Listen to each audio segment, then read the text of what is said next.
The Department of Emergency Medicine started in the late 1960s. Many universities picked up this Department of Medicine. The first national headquarters was in Lansing, Michigan in 1969. In the early 1970s, Dr. Crome was developing an emergency physician staff. Annals of Emergency Medicine started to be published in 1970, and Dr. Crome was in charge of this from 1972 to 1988. The first school in emergency medicine was the University of Cincinnati in 1973. This was the beginning of emergency medicine.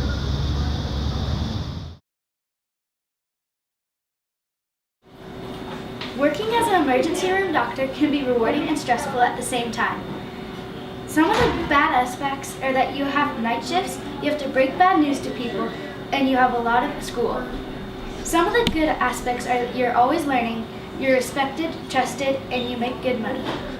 Is there anything you could add to this after with this?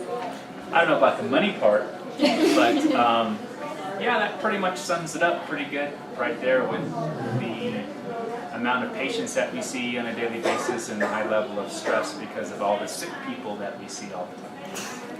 Thank you.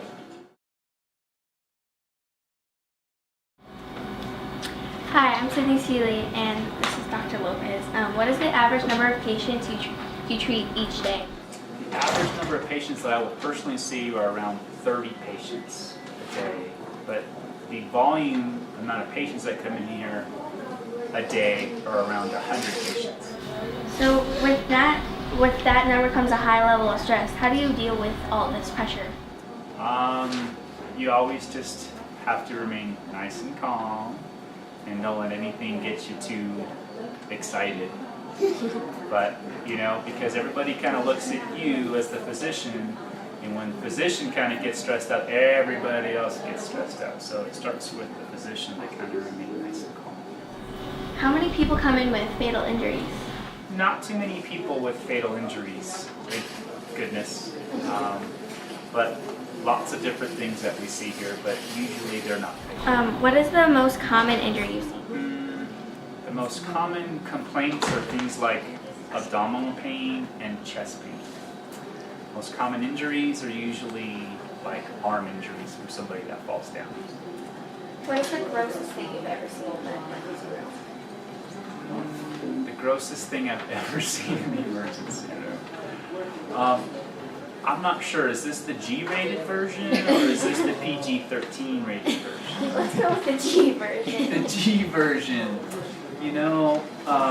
Every now and then we'll get patients that don't take care of themselves very well, and they'll come in with like wounds on their feet, and they don't take care of themselves very well. So flies will get on the wounds, and then they'll lay their eggs, and they turn into maggots. And so sometimes we'll get patients with maggots going out of their skin and flies buzzing around. That's not usually very nice.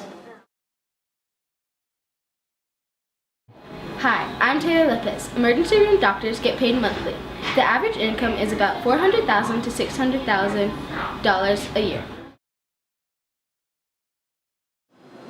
But I can get your heart. Is my heart way up here? Yeah, but I'm just going to go underneath your stomach. Okay. Good job.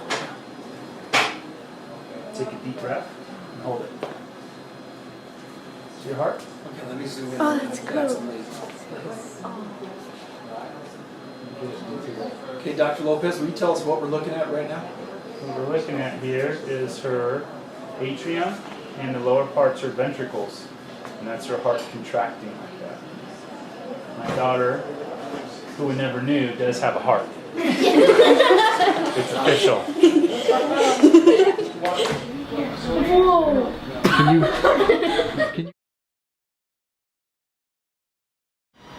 To become an emergency doctor, you have to go through a lot of school. First, you have to get a science-related bachelor's degree. Then you have to take a medical college admission test. After, you will have to earn a Doctor of Medicine degree. Then you earn your license to practice medicine, and finally, you will have to complete a residency program. Thank you.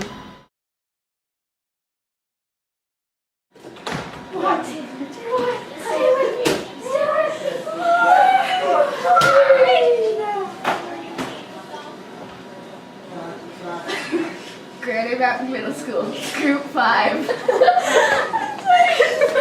Thank you.